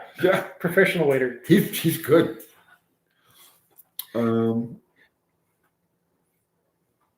Hot shoe chrome rings are so fun to seat. In the 70s, I was told to use Bonami sprinkled down the carb to get chrome ring. Yeah, they used to do that. Or just use regular steel rings because. Yeah, I just beat the living snot out of them. Steel ring, a stainless ring motor, not like a Molly ring motor. Molly ring motors, you gotta like break it gently, right? But a stainless motor, you get in there and just bash. As soon as you fire it, as soon as you get a chance, hit it hard. CD Burlock says 10% diesel, 90% gas makes it 2-point octane boost, no knock. I don't know about that. That's one of those things, man. Honestly, if that was a thing, if that actually worked, I know it works in theory because you just put out the theory there, but that's one of those things that if it actually worked, it would have been common knowledge in 1935. You see what I'm saying? And ever since that period of time, it would have been the normal thing, right? You know, instead of in the way back when they added lead to fuel to get the octane up, because the engines were actually starting to make more power, and you had leaded fuel to ethyl, they would have put diesel in instead. Right. Yeah. I mean, he may not. No one's saying he's wrong, but then your car is 10% smelling like diesel, which is my big objection. That could be an objection. No, but no, seriously, though, there's so many different things. People, like wives' tales and secret formulas and stuff like that. And as soon as I hear anything like, I know it's like maybe I'm jaded, okay, but as soon as I hear any of these unorthodox things, I immediately dismiss it, and only because I understand, I have a grasp of how much thought, how much engineering, how much experimentation has been put into the universe of internal combustion engines over the last 150 years. The war efforts, you think about it, okay? That any idea that anybody could ever possibly have, any variation, any addition, any subtraction, anything that you can imagine, and 7,000 things you can't imagine have already been tried, have already been experimented with, have already been pushed to the nth degree. And if they had any value at all, they would be in common use, or it would be common knowledge. Does that make sense? Yeah. Yeah.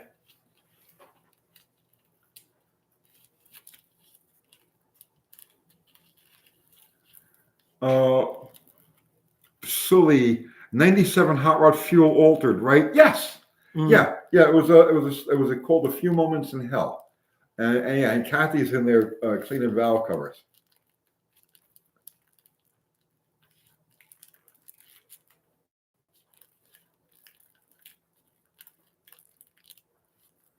That was the only bling I had on the car. It was the only bling I could afford.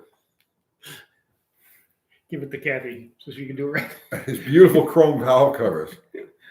I paid like $100 for them, which was like a big deal to me at the time.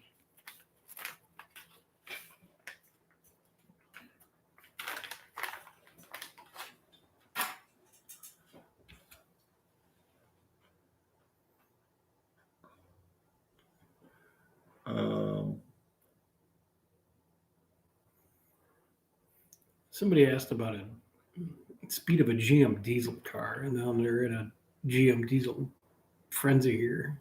GM diesels, but they were Yeah. speed of them.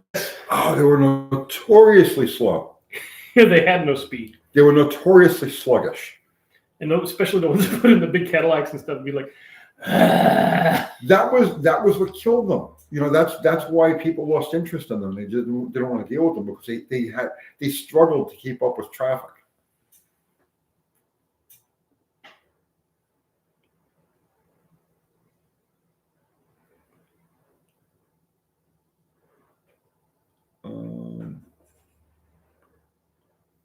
Mexican spec is wearing shorts. Nice. Only 114 likes. yeah. Mexican spec is wearing shorts, and we've only got 114 likes. Yeah. I don't know. Joe K. But Tony, wouldn't budget and design manufacturing constraints limit what could be incorporated into an internal combustion engine? From a manufacturing standpoint, yes, but not from an aftermarket standpoint. Not from a hot rodder street level or experimentation. Secret NASCAR development team, F1. Right. Yeah. Right. I mean, with the limitless budgets. You cannot imagine most people. I mean, it's mind-boggling. You think of how many right now, as like we're sitting here on this right now, around the world. Okay, there are hundreds of people right now that have engines on dynos of every consideration. There's airplane engines on dynos, there's boat engines on dynos, there's motorcycle engines on dynos, there's weed whacker engines on dynos. You name it, there's somewhere in the world, there's a rocket scientist with an engine on a dyno trying out his idea right now.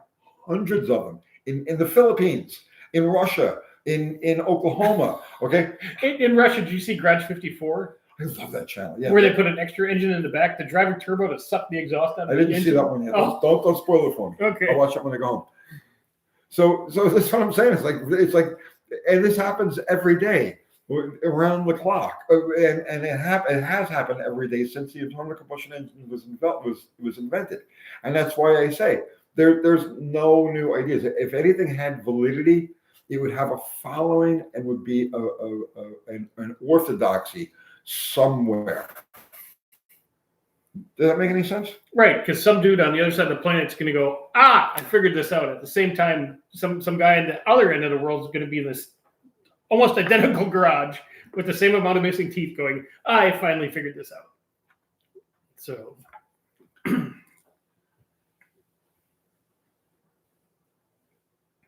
Boom Headshot. Oh man, that's what a name. Garage 54 is so funny. Sometimes using 1 foot rebars. I thought that was great. To spread the engine apart and you can see the crank. I just watched that. Was it last night or the night before? I thought it was great.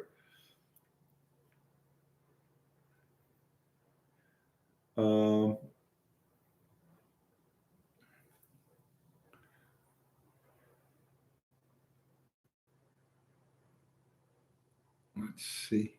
Danny Boyd, about a turbocharger would make an old 350 diesel less boring.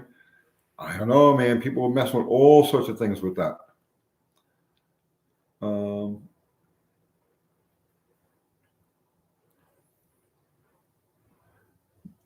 See, bro, like the Philippines has racing motorcycle engines that do 12, 13,000 RPM. Yeah, at least that. Mm-hmm.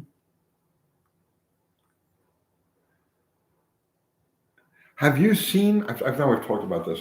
Have you seen the channel CB Media? I think I have. He's down in Thailand. With the boats or with the dragsters? Everything. Yeah. Thailand drag racing. They drag race anything, everywhere, all the time. On the water, on the street. Yeah. Yeah. Thailand, the country of Thailand is obsessed with drag racing. They drag race everything. They drag race ambulances. I mean, legit ambulances. They have a class for ambulances. They drag race school buses.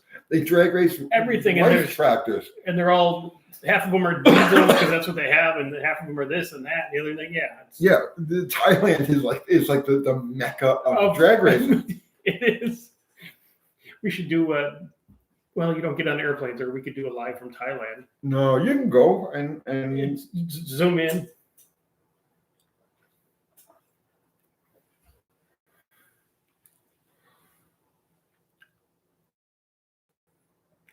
WJ said he converted a GM diesel to gas pro stock. Well, the diesel block, yeah, all of the Oldsmobile The pro diesel stock block. motors of the day were based on the diesel block because they beefed them up so much because detonation. Nothing else, just the block. So don't.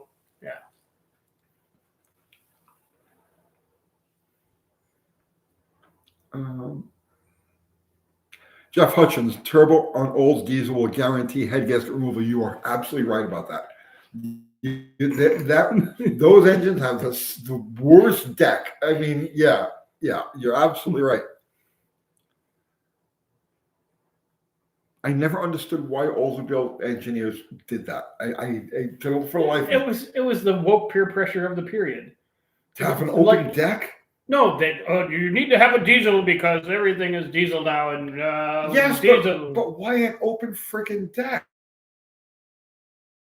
Here, take it, put it in the cars. It's going to suck, and we'll be rid of it in 2 years. Then we can move on. It was planned. I don't give a fuck about this.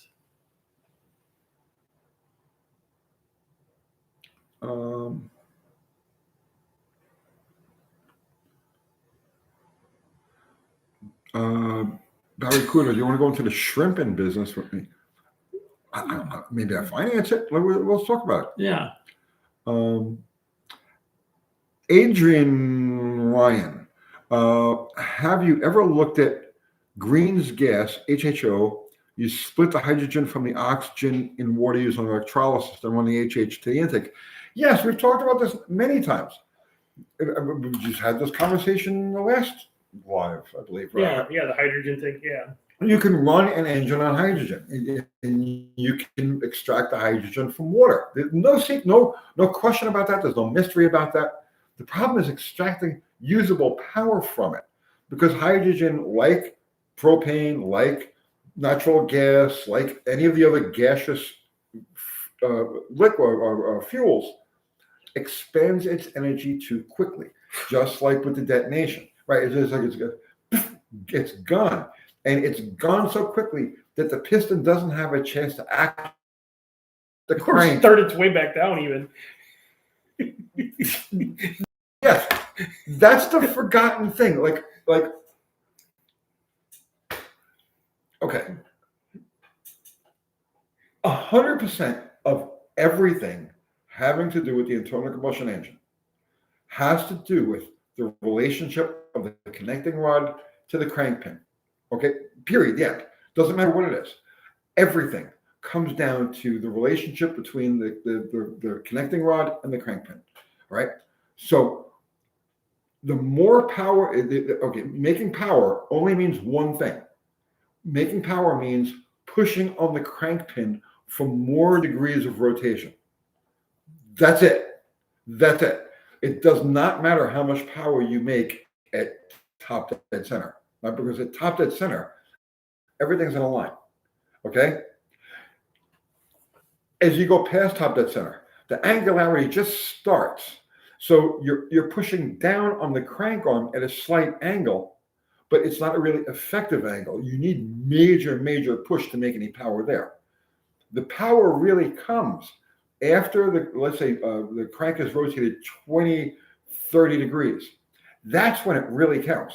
The power, the flame front, the pressure has to last past 20, 30 degrees for it to actually make any type of power. And it has to extend to 45, 50 degrees to make real power.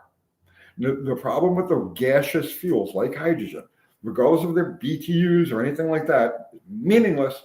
It has to do with the duration. Those fuels are used almost instantly, and the crank doesn't have a chance to actually get enough angularity for that power to have an effect rotating the crankshaft. The engine will run, but you put it in the car won't go nowhere. Right. It was like I watched a video of a guy running a lawnmower on water, and he was doing exactly that. He was splitting whatever process. Doesn't make a difference. And he had hydrogen gas going into the carburetor, and the lawnmower was sitting there idling, running to prove that it can be done. Well, no shit, Sherlock. I know it can be done. But then I push that lawnmower burning hydrogen into some thick grass, and it's gonna stop. There's just because there's no power behind it. It'll rotate forever, but it won't perform work. Does that make any sense? It'll make lawnmower noises until it's Right. gonna do lawnmower work.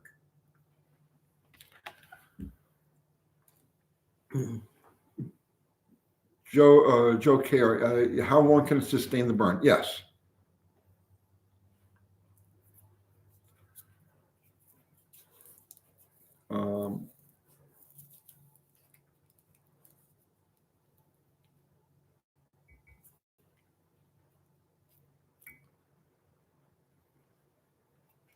I want to build a rotating detonation rocket engine. A little one. They're interesting. Yeah, like a V-bomb. Yeah. Yeah. My Aunt Millie started working on one of those back when she was a rocket sled test pilot for the government. Okay.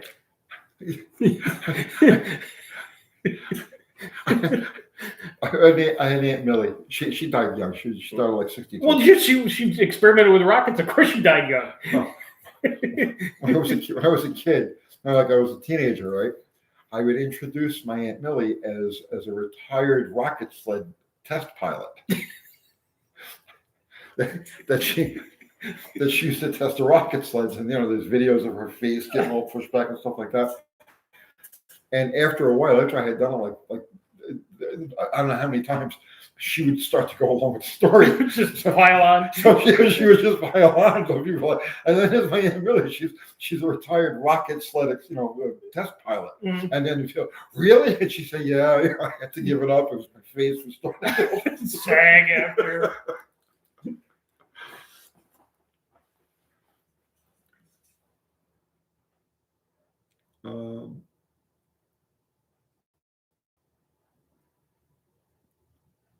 That's one of his favorite stories. Yeah. She was great, man. She was really cool. She was like my only cool relative. Crumb. 831. Finally get to see you live. And her father was cool too. My grandfather John. He was a fighter. He fought Jake LaMotta. Okay. And he managed Rocky Graziano. Really? Hmm?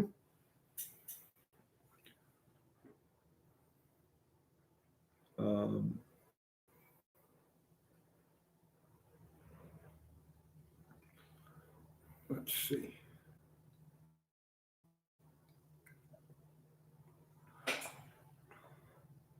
The blue Ghost 69 Falcon Mopar is okay, but it has a lack of aftermarket support. The aftermarket supports only the popular cars that stood the hands of time. I don't know, man. I'm Mopar through and through. I have no lack of nothing wanting for aftermarket support. Anything you could possibly imagine is available to the aftermarket for a Mopar. It's not like AMC. I just saw somebody just cast in new 440 blocks.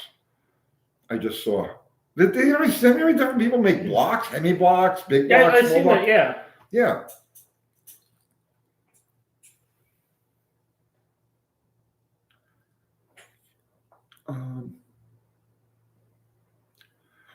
Sweaty fat guy.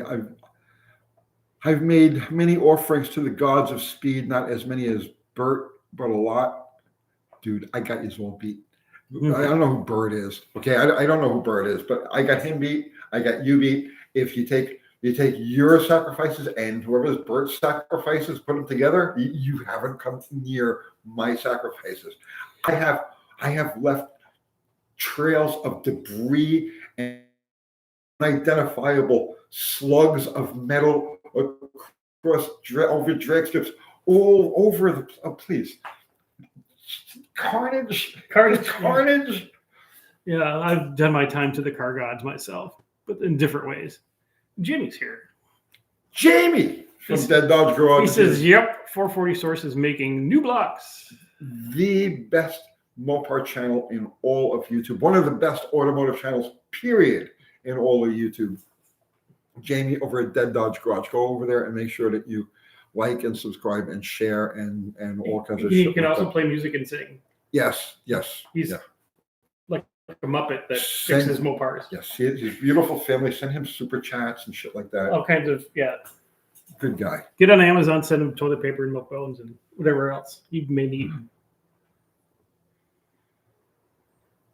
Tony, Burt Monroe, the world's fastest Indian. Oh, yeah. Well, I'm sure he broke a lot of stuff, but he only broke it, what, 2 cylinders at a time. I did it 8.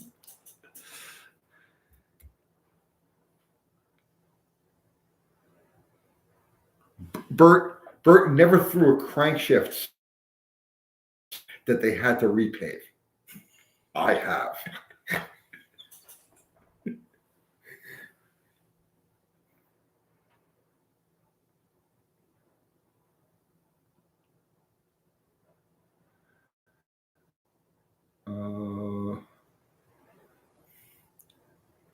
Granny's Blue Waffle. I'm thankful for Tony's pipe trick. I freed up my 2JZ that came out of the Titanic. Ah, okay. There you go. Mm-hmm. All right. Zero just put up the link to Dead Dodge Garage. Yeah. Revived the 61 DeSoto today. All class. 61 DeSoto. Let's see. I think we need to start wrapping it up. I'm hungry.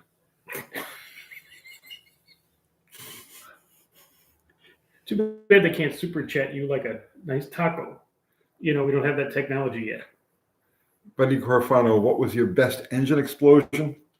It was we were just talking about this. Cat and I were just talking about this because I saved a chunk of piston, and it was, I don't remember, it was in drag strip in Michigan. I don't remember if it was Martin or Milan. It has to be Milan because it was an IHRA event, and it was with the top fueler, and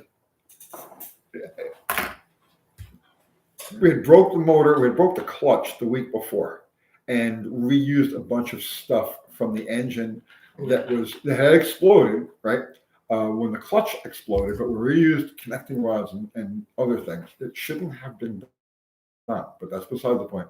And we ran out to Milan, Michigan, and I never forget this. If I live to be 1,000 years old, the car got out. Car got out about 300 feet, 270, 300 feet, like that. Okay, and the engine spontaneously came apart, but it came apart in the most spectacular way. It was a fireball. I don't honestly, it was a mushroom cloud, but it was a bright fireball that just, like, it blotted out everything in front of me. Okay, and there was every bit of debris you can imagine coming out of that. Like there goes a cylinder head, and there's a chunk of crankshaft, and there's a big hunk of block. I mean, it's just the most amazing. And I saw all of this in slow motion. I'm watching all of this in slow motion, and I'm like, and as I'm watching this, the debris starting to come back a little bit now, right? And so you start to flinch. You're starting to, like, get ready to get hit by something. And I remember this very distinctly. In all of this chaos, I see a thing coming at me. Boom! I hit the track. Boom! Boom! And then it hit my foot, and it just stopped at my foot. And it was a hunk of piston. It was a piece of piston. I still have it. It's on the shelf at the house, and it's got rings embedded in it. And that was one of the few identifiable parts that were left of the engine. So yes, that was my best engine explosion.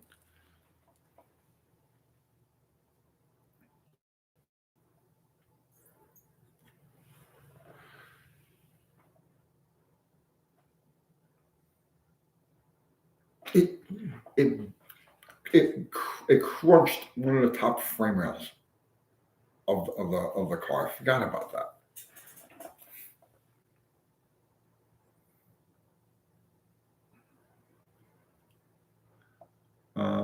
Crumb, can you help the DCH 340 Hitachi 300 Hydric? I don't even know what that is. So no, I can't help you with that. Sweaty fat guy singed his eyebrows off getting a tunnel ram to run right. Normal. Well, been there. Yep.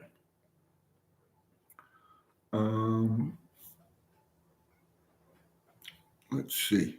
He says it's a G180Z. You still don't know what that is. Put more numbers, please. I promise you, I can't help you with it. A Zuzu Pup 81. Oh, okay. Well, what's the matter with it? What's it doing?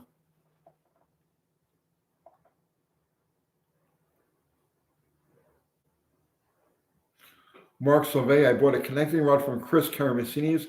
Man, that rod was beat up. Yeah. When I was working for Jerry Caminito, he had one that was actually bent down into like the shape of an S. It was crazy. It's the kind of thing nitro motors do.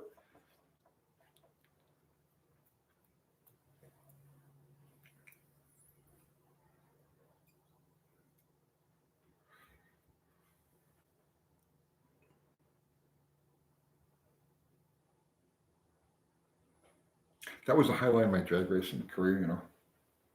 Chris Karamessinis. No. We were at Bristol. I don't remember the year. It was an IHRA national event, and we were at Bristol, and we had last qualifying session.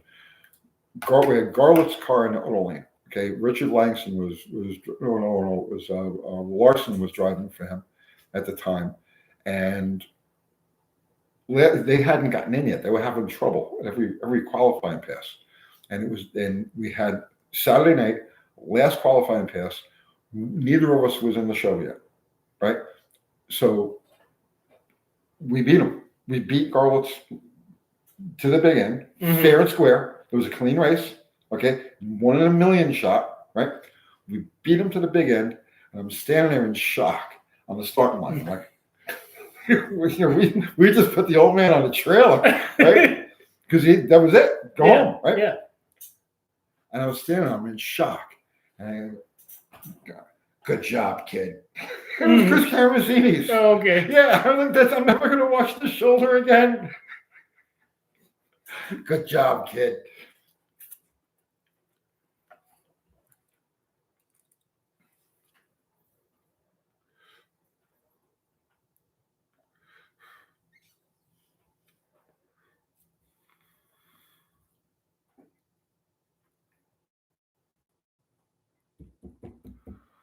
I only watch you about carbs. You're the best. Please help me. I'm begging. Did he have the question? Yeah, his Isuzu, it runs like shit and won't pass smog.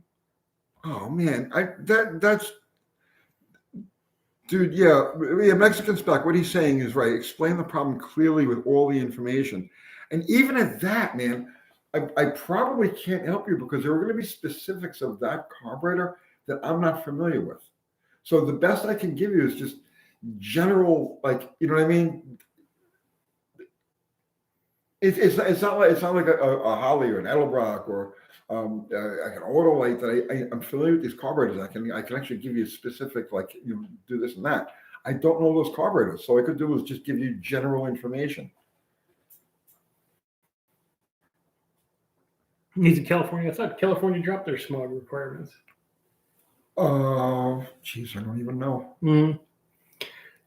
Zero can help you out. Zero is a California resident. Mm-hmm.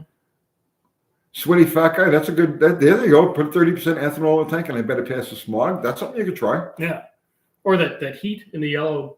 That was my trick. That isopropyl alcohol. Yeah. The heat.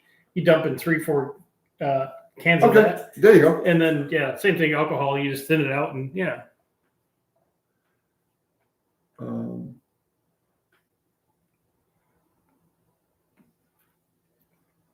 Misfire and high hydros.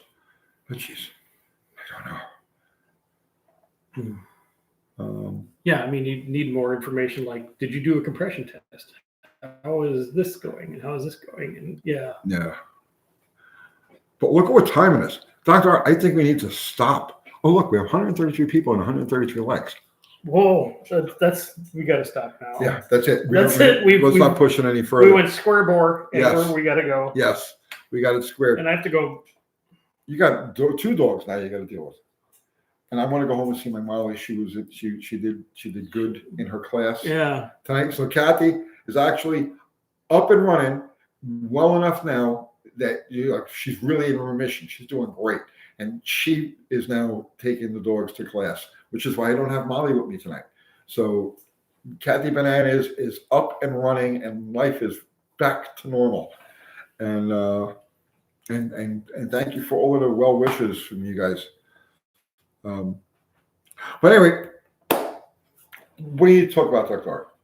I need to talk about a 65 Barracuda for sale here very shortly. Yes, you're gonna bring it to the boat party. If it doesn't sell before that, yes. Okay.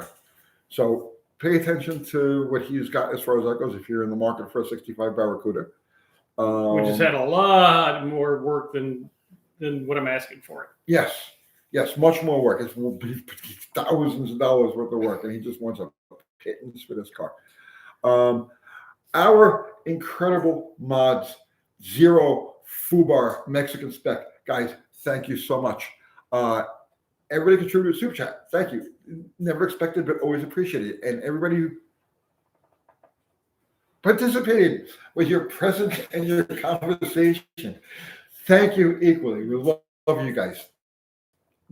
Can't begin to tell you how grateful I am, how grateful he is for you guys sharing your time with us.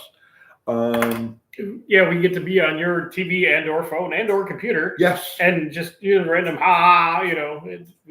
there you go. So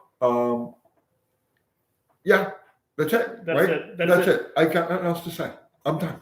Yeah. Shut me up. Shut me up. Let's hit the button. right Hit here the button and shut the before we go much further. Okay.